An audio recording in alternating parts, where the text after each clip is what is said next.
Hey League fans, and welcome once again to the Blame Game. I'm Mark Z, and in this episode we'll be looking at the very controversial game between Team Liquid and Team Solo Mid, where Yellowstar and Svenskeren each picked up a lot of blame. However, I think only one of them deserved it. I'll also look at two other topics quickly, so let's jump into it. Let's get right into it with Team Liquid versus Team Solo Mid. Reddit was quick to criticize both Yellowstar and Svenskeren for the massacre and put most of the blame on their shoulders. I want to touch on the draft really quickly and specifically the Alistar first pick. Now, it's not a secret that Liquid Matt's Alistar has been struggling in the LCS and that he plays a number of the counters at a high level. However, with Team Liquid first picking Lulu, you can probably take a mid there and avoid giving Team Liquid's best asset, their bot lane, a counter pick. The first mistake this game is actually a team decision from Team Solo Mid and not aggressively looking for the 2v1. They have no advantages in standard lanes and actually have a strong enough level 1 to go in and invade and look for the 2v1. Instead, they opt for a blind swap, which Team Liquid calls and forces the 2v2. The first individual mistake actually comes from Doublelift, who doesn't back off the creep wave when Team Liquid is hitting their level 2 power spike. He greeds out for one extra creep, which lets him get chunked and they have to concede the pressure in the early game. Pro players recalling in dumb spots is a constant source of headaches for coaches, which is only outdone by the dumb interrupt on a dumb recall. Yellowstar, being the great team player that he is and working on his synergy with Doublelift, makes his own series of blunders that result in a game-crippling double kill for Team Liquid. I looked pretty hard for places that Sven could have played better, but honestly there weren't many opportunities before the game was already lost. His only lane was set up as bot lane, but after their mistakes, he can't go there anymore because they'll lose the 3v3. He's not going to turn kills in other lanes unless Team Liquid massively mispositions. He actually gets some good counter jungling in at 5 and 8 minutes when Dardoch is pressuring around the top side of the map.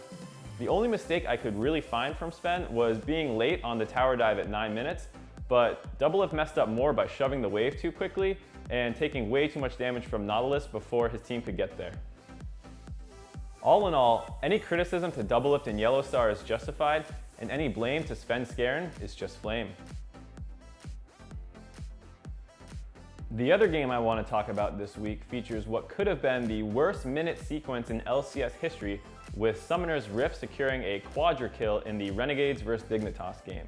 Now, I do want to take some of the blame off Dignitas here because even though they messed up what is a PvE portion of the game that is one of the few things you can actually practice 5v0 in competitive League of Legends, they did make the right decision after they messed up. If they had stayed to push one more wave and then took the turret and then recall, they would have fallen so far behind Renegades in tempo that they could have lost the game.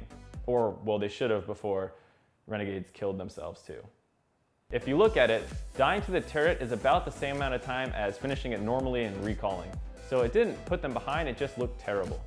I guess what I'm saying is the blame is justified, but when you take a closer look, it was actually the right decision following a horrible mistake. The last topic I want to talk about quickly is a little different but still features Reddit. There was a post on the front page discussing Titanic versus Revenant Hydra on Fiora because on patch 6.4 you can no longer freely swap between the two. I don't want to crap all over this guy, but he decided to not use armor in his calculations, which changed a couple of his conclusions. I asked my friends and Team Liquid analysts TK and Keith to double check my numbers. Considering only damage, when you're facing a target with around 3000 health and 100 armor, also known as a tank or bruiser, you want to go Ravenous Hydra.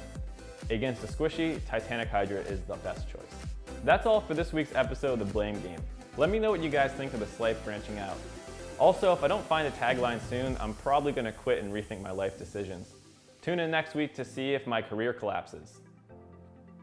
Please remember to subscribe to the YouTube channel.